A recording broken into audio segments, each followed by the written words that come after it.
কে শুনলো এটা তাদের ব্যাপার, বলার দেখতো আমাদের, আমরা বলতে থাকবো ইনশাআল্লাহ। প্রিয় ভাইয়েরা, তাহলে বলেছি দুইটা দলে নিজেদের নাম রাখা যাবে না। কয়টা দল? এই যাদের মুখ আছে কথা বলেন, কয়টা দল? যারা বলে নাই লাস্ট সুযোগ দিলাম, কয়টা দল? 1 নম্বর মুশরিকদের তালিকায় থাকা যাবে না, আর 2 নম্বর জালেমদের তালিকায় থাকা যাবে না। কার তালিকায়? খবরদার, যদি জালেমের কাতারে থাকেন আল্লাহ রাব্বুল আলামিনের আদালতে সবচেয়ে বড় ভয়ঙ্কর বিপদে পড়বে যারা এই দুনিয়ার বুকে মুসলমান নামধারী হওয়ার পরেও জালেম যারা, ঠিক কি না? জুলুমের কত লেয়ার, কত ধরন, কত উদাহরণ, কত সংজ্ঞা, কত প্রকরণ, সবগুলি আমরা মোটামুটি প্রায় দেখে ফেলছি, ঠিক না ভাই? যদি ভালো না লাগে হাসপাতাল ভিজিট করতে যাবেন, যাওয়ার পরে দেখবেন এক একটা মানুষকে ছড়রা গুলি মেরে, এক একটা মানুষকে গুলি করে, চোখ নাই, কান নাই, মেরুদণ্ডের হাড্ডির মধ্যে বেঁধে আছে গুলি। মানুষ যে কতভাবে নির্যাতিত হয়েছে, তারপরেও তারা বলতেছিল কই আমরা তো গুলি করি নাই। শুনছেন না আপনারা? ভাই এগুলো কি? এগুলো জুলুম। কি বলে? জুলুম। এই জুলুম সাংঘাতিক।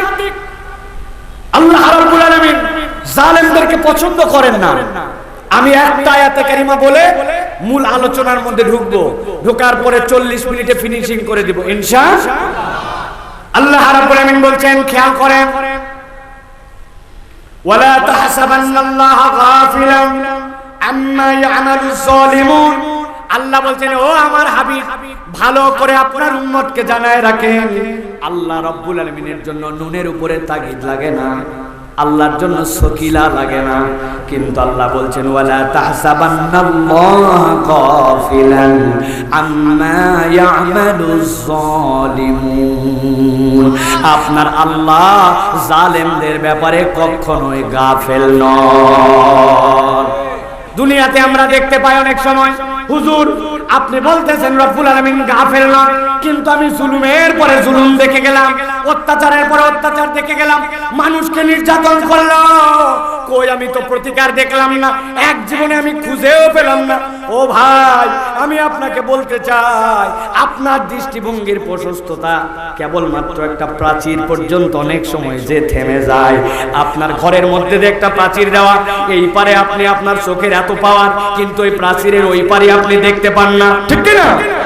কিন্তু রব্বুল আলামিন বলছেন, বান্দা তোর চোখের প্রশস্ততায় জালেমদের পরিণতি হয়তো তুই দেখতে পাস না, কিন্তু আল্লাহ রব্বুল আলামিন কতগুলা জালেমের পরিণতি এই দুনিয়াতে আল্লাহ রব্বুল আলামিন কোনো না কোনো ভাবে দেখায়া দেয়।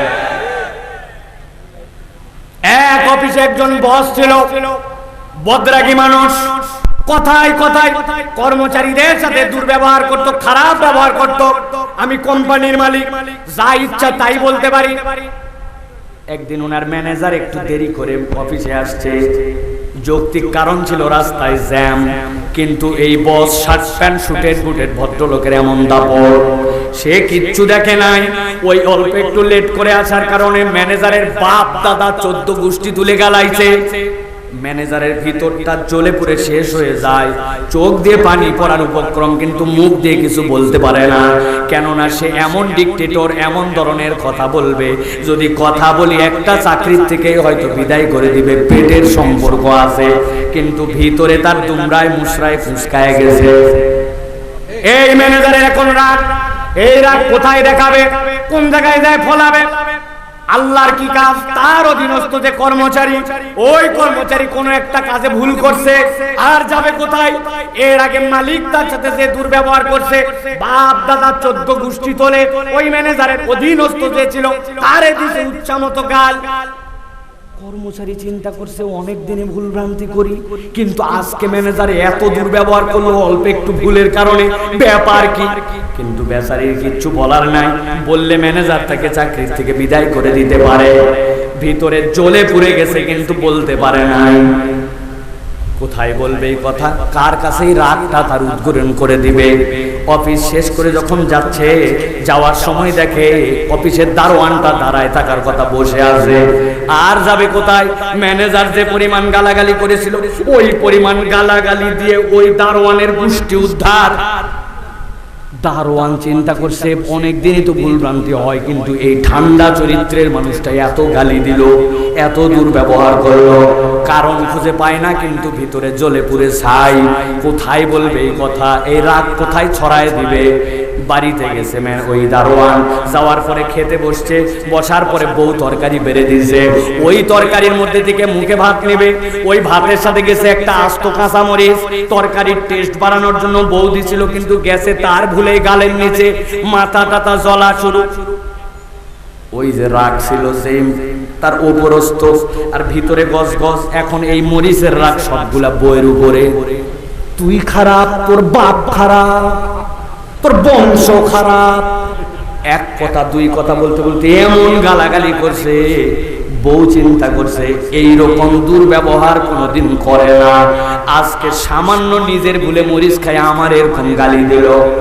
কিন্তু যদি কথা বলে তুই তালাক, তোর বাপ তালাক, 14 গোষ্ঠী তালাক, আতঙ্কে কোনো কথা বলে নাই, কিন্তু রাগ মাথার মধ্যে স্ত্রীরও আছে। হঠাৎ করে সন্ধ্যার পরে তার ছেলেটা বাড়িতে আসছে, বাড়িতে আসতে একটু দেরি করে আসছে। যেই না দেরি করে আসছে, ওই স্বামীর যত রাগ ছিল ওই সন্তানের উপরে, এক কথা দুই কথা, তুই খারাপ, তোর বাপ খারাপ, তাও রাগ যায় না। হাতের কাছে যা ছিল ওইটাতে ব্যাটাক 2-4টা ধোলাই দিছে। ছেলে চিন্তা করছে বাপ রে বাপ, এতদিন ধরে বাড়িতে লেট করে আছি, নানান ভুল করি, মা তো এত দুর্ব্যবহার করে না, এই বাড়িতে থাকবো না আজকে, যেই বাড়ি দেরি করে আসলে মার খাওয়া লাগলো। রাগ করে বাড়িতে বের হয়ে যাচ্ছে, কিন্তু ভিতরে তো গা গজ গজ করে, মায়ের গায়ে তো আর হাত তুলতে পারে নাই। বের হয়ে এই বাড়ির সামনে দেখছে একটা আদলাইট। আদলাইট চেনেন? ইটের অর্ধেক হাতের মধ্যে তুলে নিছে, নেওয়ার পরে বলছে সামনে যারে পাইছি তারে খাইছি। আল্লাহর কি কাম, তাকায় দেখে রাস্তার ওই পার দিয়ে একটা কুকুর হেঁটে যাচ্ছে, কিন্তু কুকুর উত্তেজিত না, লেজ ডাউন দিয়ে যায়। লেজ যদি উঠায় যায় তাহলে বুঝতে হবে কুকুরের তারা আছে, ডাউন মানে ওই কোনো ক্যাচালের মধ্যে নাই, ঠিক কিনা? কিন্তু এই ছেলের তো ভিতরে রাগ, যাবে কোথায়? দুনিয়ার যত শক্তি হাতে এক করে মায়ের গালিগুলি সব টার্গেট করছে ওই কুকুর, মারছে কুকুরকে আদলা। কুকুর তো শান্তশিষ্ট যাচ্ছিল, কোমর বরাবর লাগছে ঢেল, কুকুরের তো মাথা খারাপ। কুকুর চিন্তা করছে অন্যদিন অপরাধ করে মার খায়, এখানে সেখানে শুকি, কিন্তু আজকে কোনো অপরাধ নাই, লেজ ডাউন দিয়ে যাচ্ছে, আমারে মারলো। শিশুর কাটে দৌড়, যারে পাইছি তারে কামড়াই। কোনো কথা নাই, সামনে যায় একটারে পাইছে, শার্ট প্যান্ট ওয়ালা, দিছে ইচ্ছা মতো কামড়। অন্যদিন কামড় দিয়ে ছাড়ে দেয়, আজকে ছাড়ে না। ওই লোকের চিল্লা চিল্লিতে লোকজন আসছে, পিটায়া পাটায় কুত্তা বিদায়। এরপরে বলছে ভাই আপনার পরিচয় কি? হাসপাতালে তো নিয়ে যাওয়া লাগবে। আমাকে চিনো না? ওই যে বড় অফিস, ওই অফিসের মালিক, ওই যে শার্ট প্যান্ট পরা ভদ্রলোক। আপনি সব সময় আপনার হিসাব যে বিচার মিলাতে পারবেন না, রব্বুল আলামিন অনেক সময় হিসাব বরাবর করে দেয়। বহু ভাবে জালেমকে বিদায় করানোর জন্য চেষ্টা করা হয়েছে, অনেক ফিকির অনেকে করছে, কিন্তু আল্লাহ রাব্বুল আলামিন কয়টা পোলাপানকে দিয়া মামুর বাড়ি, কথা ঠিক কিনা? আমার আল্লাহ রাব্বুল আলামিন বলছেন ওয়ালা তাহসাবান্নাল্লাহা গাফিলান আম্মা ইয়ামালুস